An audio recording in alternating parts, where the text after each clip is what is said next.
everybody, this is the Rant Corner here, and since the review for Images and Words is in the wake, I would like to do some influential albums. I would like to discuss some influential albums, and in the comments section, I'd like to know what albums you think are influential, because these are just my personal opinion. Now, who cares about that? You know what I'm talking about? So, I already said Images and Words. To me, that's entirely influential, and I'll talk about that in the review. So the next on the list would be Dirt by Alice in Chains. Really, Alice in Chains really took the grunge genre and took it to a whole new level. I mean, I know Nirvana really took it to the forefront, and, you know, people like Soundgarden and the Stone Temple Pilots and Pearl Jam really took their own take on grunge, or kind of this punk rockish sound. But Alice in Chains really took the meaning of grunge and brought it to this, you know, entirely new level, because grunge is supposed to be very dark, and Alice in Chains takes the meaning of dark and turns it into pitch blackness, especially with Dirt. You know, like, they take songs like Rooster and Them Bones and Wood and like Angry Chair, and I still can't remember the name of that last song. It's on the tip of my... Oh, Down in a Hole. Down in a Hole. That's probably the darkest out of them all. The next one is Megadeth's Rust in Peace. Rust in Peace is probably the first album you think of when someone says Megadeth or thrash metal. Either that or the Black Album or Master of Puppets. Or Load, even. Or maybe Symphony of Destruction. Megadeth is a band that, along with Metallica, took the thrash metal forefront, and with songs like Hangar 18 and like I just said, Symphony of Destruction, and like albums like Super Collider and 13. But really, Rust in Peace rises above all those albums and basically just kicks them all in the ass and says, "Why aren't you as good as me?" I mean, don't get me wrong, the rest of this discography is fantastic. It's just Rust in Peace is better.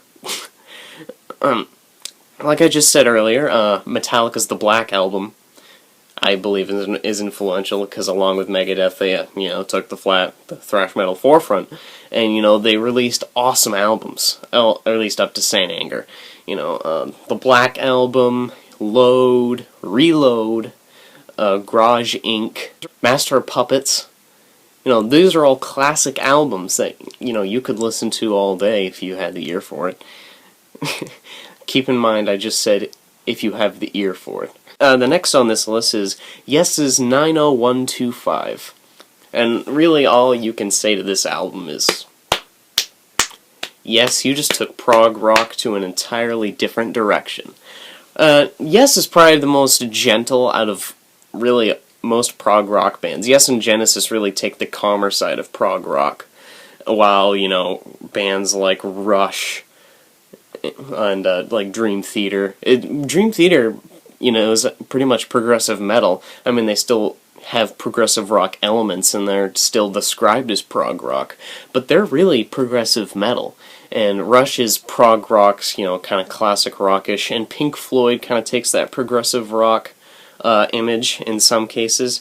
And speaking of Rush, Rush's Moving Pictures is on this list as well. And Moving Pictures is really an album that, personally, I could listen to all day. You know, it has songs like Tom Sawyer, Red Barchetta, YYZ, Limelight, you know, The Witch Hunt, The Camera Eye, Vital Signs. I just named off every single track on this album, and it's fantastic.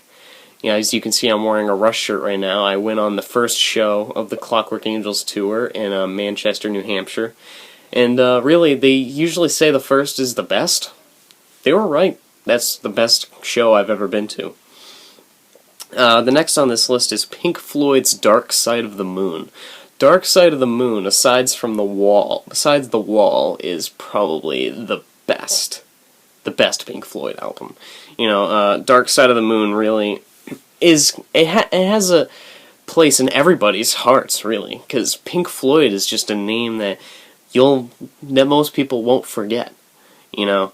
And Pink Floyd has released so many good releases, and they're kind of that band that is a little bit of a mystery, really, when you get right down to it. You know, Dark Side of the Moon was awesome. The Wall was awesome. It's like, has Pink Floyd made a bad album? Not really. I mean, I think they're a little overhyped by the fans, or super fans, anyways. But I mean, you know, they're still good. The next on this list, I'm assuming everyone saw this coming. Queensryche's Operation Mindcrime. Operation Mindcrime is the best concept album I've ever really heard. Some people would argue that, you know, 2112 would be better, or Metropolis Part 2, but I think that the advantage that Queensryche's Operation Mindcrime has over all those other ones is that you could take this in a storytelling manner. You could take Operation Mindcrime in a storytelling manner, or you could take it in a manner where it wasn't a story being told, it was just individual songs. And it's worded in such a way that that's possible. I mean, not with songs such as Sweet Sister Mary, which is very direct to the story, or maybe some songs like, you know, the title track, where it directly suggests people's names, like Nikki, and Revolution Calling is Dr. X, but that could be taken differently. You know, it could be like symbolism or some shit like that. The next on this list is Iron Maiden's Number of the Beast. And I know some people are going to look at me and be like, why not, you know, so I forget what the name of that album is. It's something in time, like Lost in Time, or Peace of Mind. The reason I say Number of the Beast is because Number of the Beast is really the album that everyone remembers. Not everyone's gonna, even me, I'm not gonna remember that one Iron Maiden album that was like Something in Time, Lost in Time, Stuck in Time, you know, or Peace of Mind. Some people don't even remember Peace of Mind, even though they should remember Peace of Mind, because holy shit, Peace of Mind. That should be on here, not friggin' Number of the Beast. The last thing I'm gonna leave you with, even though I really would rather not leave you with this, I'm going to leave it with you anyway because it's true. Kiss's Destroyer, their 4th studio album. This is a good album, but, you know, when you really get right down to it, it has influenced a lot of people. Even though I'm not really a fan of Kiss, there are still songs on here that I enjoy, like God of Thunder and Shout It, you know, and Detroit Rock City. You know, there are songs on here that I really, really enjoy.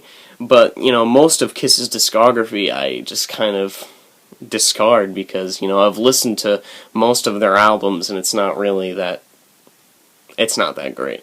I did listen to their newer album, like their most recent album, that I can't exactly remember the name to at the moment, and it's actually quite good.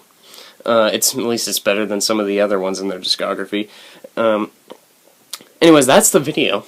Don't forget to like, comment, rate, subscribe, and make sure to comment what you think the most influential bands are. This is just my personal opinion. Who gives a shit about my opinion? I want to know your guys' opinions. Alright, well that was the video, and I'll see you guys later. Images and words, here we come.